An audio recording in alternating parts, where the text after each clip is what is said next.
Mes chers amis, vous aviez éveillé ma curiosité, et là vous captez mon attention. D'après Galilée, le grand livre de la nature est écrit en langage mathématique. À travers cette capsule, nous allons aborder un chapitre de ce livre consacré aux forces. Pour introduire cette vidéo, observons le dessin suivant qui représente une personne en train de léviter dans la rue. La question que nous allons nous poser, c'est peut-on léviter? Pour répondre à cette question, nous allons d'abord définir ce qu'est un système et une force en mécanique. Ensuite, nous verrons les différentes forces que nous allons rencontrer. Et enfin, nous verrons dans le cas où il y a plusieurs forces qui interviennent sur un système, comment exprimer la force résultante. Qu'est-ce qu'un système en mécanique? En mécanique, le système, ça va être l'objet que l'on va étudier. Alors, je vais prendre ici deux exemples pour illustrer un système. Par exemple, ça peut être une voiture ou une balle de tennis. En mécanique, le système va être caractérisé par sa masse. Donc là, je fais apparaître la masse de la voiture, 800 kg, et ici, la masse de la balle, 60 g. Alors, il faut se rappeler que lorsqu'on va devoir faire des calculs, l'unité de la masse doit être en kg. Donc là, on sera obligé de convertir les 60 g en kg pour pouvoir faire les calculs. Ensuite, on va faire une simplification, on appelle ça aussi une modélisation en physique, c'est-à-dire qu'on va considérer que notre système se ramène à un point matériel. Alors ce point matériel, il va correspondre à ce qu'on appelle le centre de masse de notre objet d'étude. Par exemple, ici c'est ce point rouge que vous voyez apparaître là sur la balle et sur la voiture. On l'appelle aussi centre d'inertie ou centre de gravité. Donc qu'est-ce qui se passe quand on modélise? On remplace l'objet de l'étude par uniquement ce point situé au centre de masse. Et on va considérer que c'est un point, donc, comme en maths, qui n'a pas de volume, mais qui contient toute la masse de notre objet d'étude. Qu'est-ce qu'une interaction en mécanique? Alors, pour répondre à cette question, je fais apparaître ici l'image d'un joueur de tennis qui tend sa raquette pour pouvoir récupérer la balle de tennis ici. Donc, au point d'impact entre la balle et le tamis, on dit qu'il va y avoir une interaction. En fait, la balle va exercer une action sur le tamis, et en retour, le tamis va exercer une action sur la balle. C'est ce qu'on appelle une interaction en physique. Comment modélise-t-on une action en physique? Donc, pour répondre à cette question, je vais reprendre l'exemple de la raquette et de la balle de tennis. Sauf que contrairement à la diapo précédente, je vais prendre en compte non pas l'interaction, mais uniquement l'action du tamis de la raquette sur la balle. Ainsi, le système là sera la balle de tennis. La balle de tennis va être soumise à une action qu'exerce le tamis sur elle. On va modéliser cette action par un outil mathématique qu'on appelle le vecteur force. Alors, je le fais apparaître ici, vous voyez cette flèche rouge. Et je fais apparaître son symbole, c'est F avec un trait au-dessus qui veut dire que c'est le vecteur force. Cet outil mathématique est très puissant, il va contenir 4 caractéristiques. Le fait d'avoir dessiné la flèche ici nous donne 4 caractéristiques. Alors la première, c'est son point d'application. A priori, l'action du tamis sur la balle va se faire sur la surface de la balle qui touche au tennis. Donc le point d'application sera au milieu de cette surface-là. Sauf que, comme on l'a vu juste avant, nous, on va modéliser cette balle de tennis par un point matériel qui sera situé au centre de masse. Et donc, toutes les forces qui vont agir sur la balle, avec ce modèle-là, on va les appliquer au centre de masse de la balle. Donc, c'est ce que j'ai fait ici.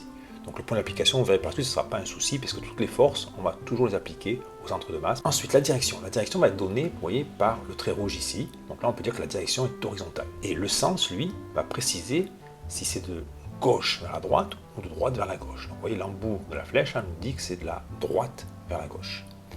Et quatrième caractéristique, c'est la norme ou intensité qui va s'exprimer en newton.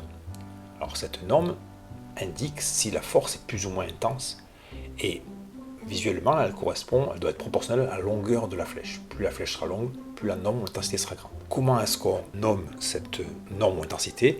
Voici la bonne écriture, c'est-à-dire qu'au vecteur force, j'enlève le vecteur au-dessus, la flèche, donc j'écris F par exemple égale 100 newtons. Cette grandeur-là ne peut pas être négative. Une norme de vecteur n'est jamais négative. Parfois, sur les copies, on vous écrit ceci, et ça il faut l'éviter. Pourquoi? En fait, quand vous écrivez ça, vous sous-entendez que le vecteur force se limite à une seule de ces caractéristiques, la norme ou l'intensité. Or c'est faux, le vecteur force il contient 4 caractéristiques. Donc quand vous écrivez un vecteur, ça doit être égal à un vecteur. Ou une norme, une valeur numérique doit être égale à le symbole de F, mais pas au vecteur force. Donc évitez d'écrire ceci. Quelles sont les principales forces à connaître? Nous allons en voir 4. La première, c'est le poids. Tout d'abord, je vais vous parler de la force de gravitation, qui est une force attractive qui s'exerce entre deux objets du fait qu'ils aient chacun une masse. Alors pour illustrer cette force de gravitation, je fais apparaître le schéma qui est là, avec deux objets. L'objet en bleu là, on va appeler l'objet 1 de masse M1, l'objet rouge, qu'on va appeler le deuxième, de masse M2, séparés par une distance d, et je vais faire apparaître la force de gravitation qu'exerce l'objet 1 sur l'objet 2. Donc voici cette force-là. Donc c'est une force attractive, elle est dirigée donc vers l'objet 1 qui attire l'objet 2.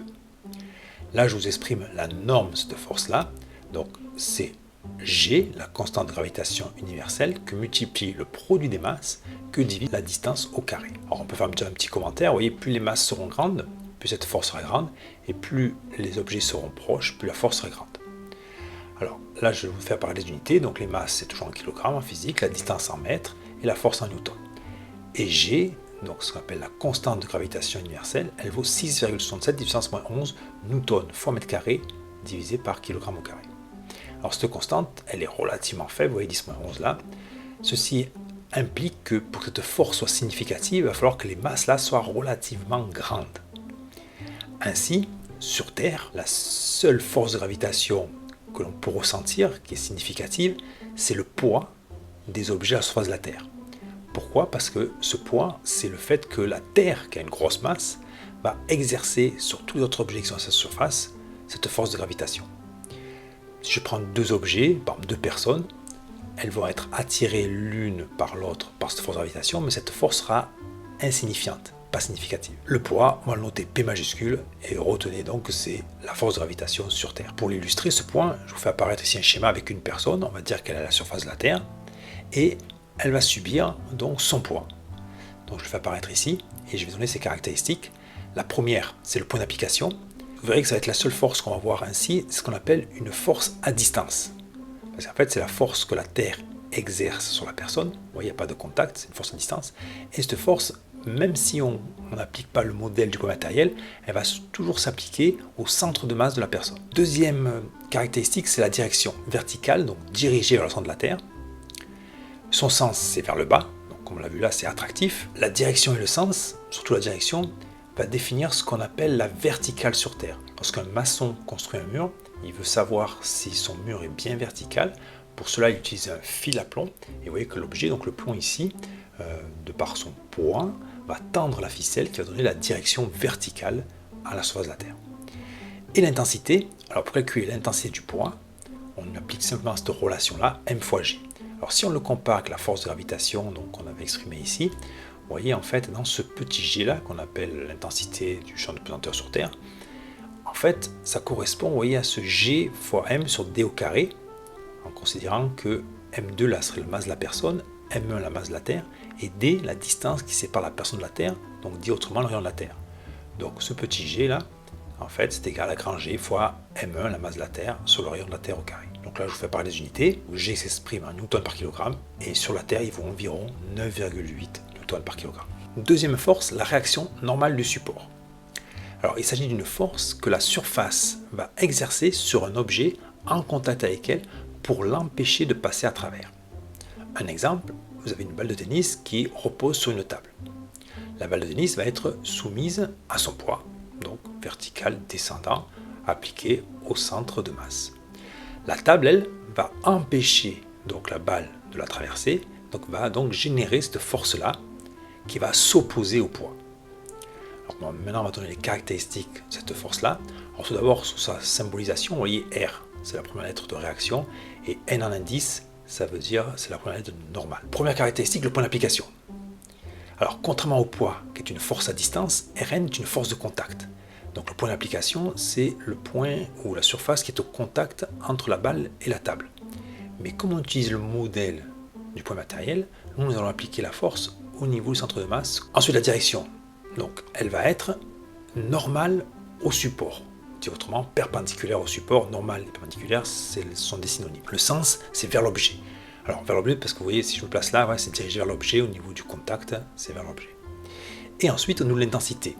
Alors, la norme de cette réaction normale va être égale à P dans cette situation-là, parce qu'en fait, pour que l'objet soit immobile, il faut que les deux forces ici s'annulent, et donc il faut que les deux normes soient identiques pour que le vecteur P soit l'opposé du vecteur Rn. Alors maintenant, je vais vous présenter une deuxième situation où cette fois-ci la table est inclinée par rapport à l'horizontale. Donc je vous fais apparaître ici le poids et la réaction normale. Donc, vous voyez ce qui change. En fait, il faut que cette force soit perpendiculaire au support. Là, c'est ce que j'ai voulu représenter. Elle n'est plus alignée avec le poids. Elle est perpendiculaire au support. C'est la projection de Rn sur l'axe vertical qui doit être égale à la norme du poids.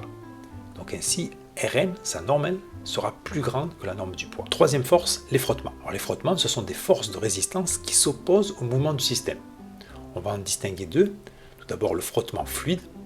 Alors lui, on va l'observer lorsque notre système, par exemple une balle de tennis, chute dans un fluide.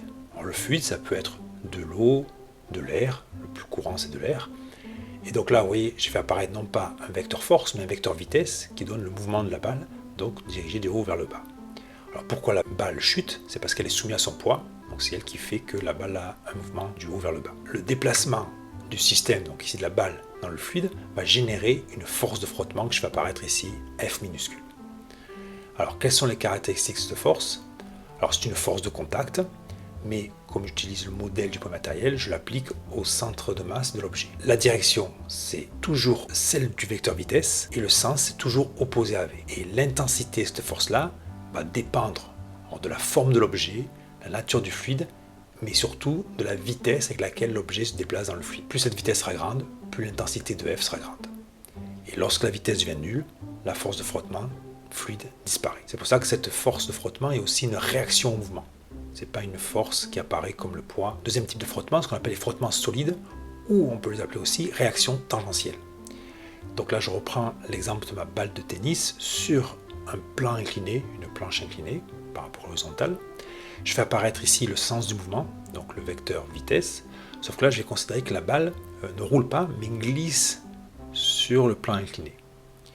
Donc pourquoi elle glisse? Parce qu'elle est soumise à son poids, et c'est elle qui va entraîner ce mouvement-là. Le support va exercer cette réaction normale qu'on a vue juste avant, et voilà, là je fais apparaître la réaction tangentielle. En fait, cette réaction tangentielle va traduire le fait que, en glissant, la balle de tennis va frotter la table, et donc ça va la ralentir, exercer une force qui est opposée au mouvement de la balle. Donc voici les caractéristiques de cette réaction tangentielle. Comme pour la force de frottement fluide, c'est toujours direction celle de V et opposée au vecteur V.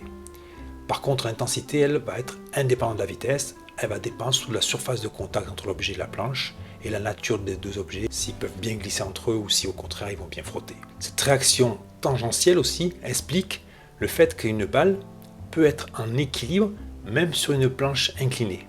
En effet, s'il n'y avait que ces deux forces-là, la balle forcément va se mettre à rouler ou à glisser le plan incliné, puisque la composante du poids sur l'axe de déplacement de l'objet va exister, donc va faire que le mouvement aura lieu dans ce sens-là. Donc même immobile, cette réaction-là apparaît et peut être la raison pour laquelle une balle reste en équilibre sur un plan incliné. Quatrième type de force, la force motrice. Alors les forces motrices sont des forces qui provoquent le mouvement. Je vais vous les illustrer avec deux exemples. Tout d'abord le décollage d'une fusée. Là je fais apparaître le centre de masse, je fais apparaître la force qui correspond au poids, et ensuite qu'est-ce qui permet à la fusée de décoller? C'est la force motrice qui va être générée par l'éjection ici des gaz d'échappement. Deuxième exemple, une voiture qui roule sur une route montante, donc inclinée par rapport à l'horizontale. Cette voiture, elle va être soumise à son poids, à la réaction normale au support, et du fait qu'elle se déplace dans l'air, il va y avoir des frottements fluides, que j'avais négligé d'ailleurs ici. Et en fait, s'il n'y avait que ces trois forces-là, la voiture ne pourrait pas monter. Donc qu'est-ce qui le fait monter? En fait, c'est le moteur qui va générer cette force motrice qui va permettre à la voiture de monter cette route inclinée. Qu'est-ce que la force résultante? Alors imaginons qu'on ait un système qui soit soumis à plusieurs forces. Donc la force résultante, c'est la somme vectorielle des différentes forces qui agissent sur le système. Pour bien comprendre, je vais prendre trois situations. La première, c'est exactement celle qu'on a vue avant, une fusée qui est en train de décoller. Cette fusée, on considère qu'elle est soumise à deux forces, son poids et la force motrice. Donc je vais exprimer la force résultante en disant que c'est la somme des forces qui agissent sur le système. Donc ici, c'est F plus P. Alors quand vous êtes ici, là, il ne doit pas apparaître de moins. C'est une somme, donc c'est que des plus entre vecteurs. Sauf qu'une fois que je suis là, cette somme vectorielle, elle n'est pas facile à traiter. Donc ce qu'on va faire, on va la transformer en une donnée sans vecteur, on dit avec des scalaires. Pour ça, je vais faire une projection sur un axe particulier. Cet axe, c'est ce qu'on appelle le repère. Le repère nous permet de localiser la position de la fusée au cours du temps. Et donc, logiquement, alors ici, c'est un repère à une seule dimension, un axe, qui va correspondre à l'axe de déplacement de la fusée. Et donc, c'est un axe vertical. Ça, c'est le nom d'origine. Et là, c'est le nom de mon axe, donc l'axe OX. Donc, je vais dire, je projette cette expression vectorielle sur l'axe OX. Donc, F, alors déjà, F résultante. Donc, moi, ce que je veux, c'est l'expression de la projection de la force résultante sur l'axe OX. Donc là, j'écris F résultante. La projection de F sur l'axe OX, c'est plus F, puisque F est dans le même sens qu'OX. Par contre, P, lui, il est opposé au sens d'OX. Donc lui, il va devenir moins P. Donc cette force résultante, ça sera la norme de F moins la norme de P. Donc dit autrement, pour que cette force résultante soit positive, il faut que la norme du vecteur F soit plus grande que la norme du vecteur P. Alors juste une petite remarque, j'avais dit au début qu'une norme ne peut pas être négative, ça c'est vrai. F et P ne peuvent pas être négatives, mais leurs projections, elles, peuvent être négatives. Vous voyez, la projection de P, c'est moins P, donc la projection est négative. Deuxième exemple, une voiture qui roule sur une route horizontale. Donc, cette voiture, je considère qu'elle va être soumise à 4 forces, son poids, la réaction normale au support, la force motrice et la force de frottement. Ici, on avait négligé les frottements fluides entre la fusée et l'air. Là, on en prend compte. Alors, de la même façon, je vais exprimer la force résultante. J'exprime la somme vectorielle de mes 4 forces. Là, je vais faire apparaître le repère sur lequel je vais projeter ces forces-là. Donc la voiture, je considère qu'elle est en marche avant, donc elle se déplace de la gauche vers la droite, comme ça, et elle se déplace de manière horizontale. Donc mon repère est horizontal, orienté de la gauche vers la droite. Donc sur OX, F résultante va être égale à F. Donc vous voyez que F, c'est directement F, puisqu'elle est selon la direction d'OX et dans le même sens qu'OX. F minuscule, elle sera moins F, parce que vous voyez qu'elle est le sens opposé au X. Par contre, Rn et P, eux, ces deux forces-là, vont être perpendiculaires à mon repère. Donc à OX, donc leur projection sera nulle. D'où les 0, 0 là. Donc on peut dire que ma force résultante, c'est F, la force motrice, la norme de la force motrice, moins la norme de la force de frottement. Donc pour que la voiture, on verra ça plus tard, ait une accélération dans le sens OX, donc une accélération positive dans le sens OX, il faut que la force motrice ait une norme plus grande que la force de frottement. Troisième exemple, une balle de tennis en train de glisser sur un plan incliné, et je considère que ce plan incliné est incliné de l'angle alpha par rapport à l'horizontale. Contrairement à la fusée et la voiture, la balle n'a pas de force motrice, d'accord. Elle est toujours soumise à son poids, on l'avait retrouvé là et là.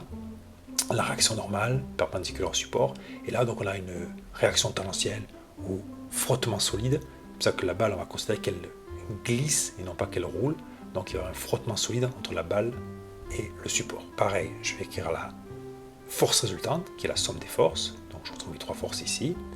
Je vais définir mon repère, vous voyez, il est comme ça, dans le sens descendant, je considère que ma balle descend, selon le plan incliné, et je vais projeter ces 3 forces d'axe-là.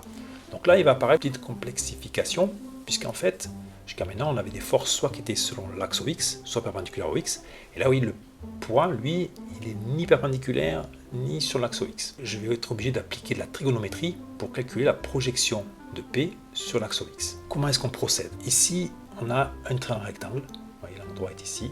Donc là, on a un angle, on pourrait l'appeler bêta, qui est le complémentaire de alpha. En fait, bêta, c'est 180 moins alpha moins 90, donc c'est 90 moins alpha. Dit autrement, si alpha vaut 30, ici on a 60 degrés.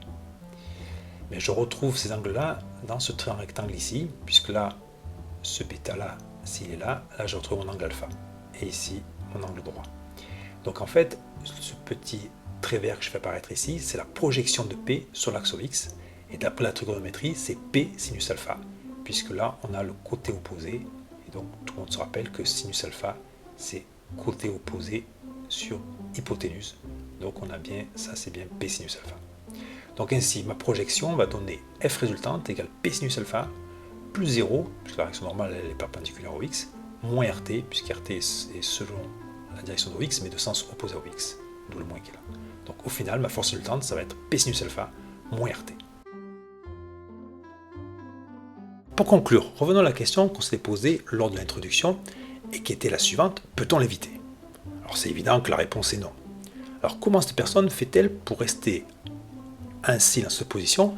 malgré qu'elle est soumise à son poids. On pourrait se dire, grâce à son bras et sa main là, elle va générer une force qui va annuler son poids.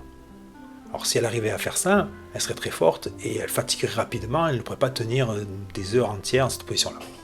En fait, il y a une structure métallique qui est cachée, qui va permettre à la personne de s'asseoir sur ce siège-là et ainsi de générer une réaction normale, Rn, qui va annuler le poids. Donc, si j'exprime la force résultante, P plus Rn va être égal à 0, donc la personne va être en équilibre, confortablement assise, et ainsi donner l'impression de léviter, mais elle est tout simplement assise sur un siège. Je vous remercie pour votre écoute et je vous souhaite bon vent les scientifiques.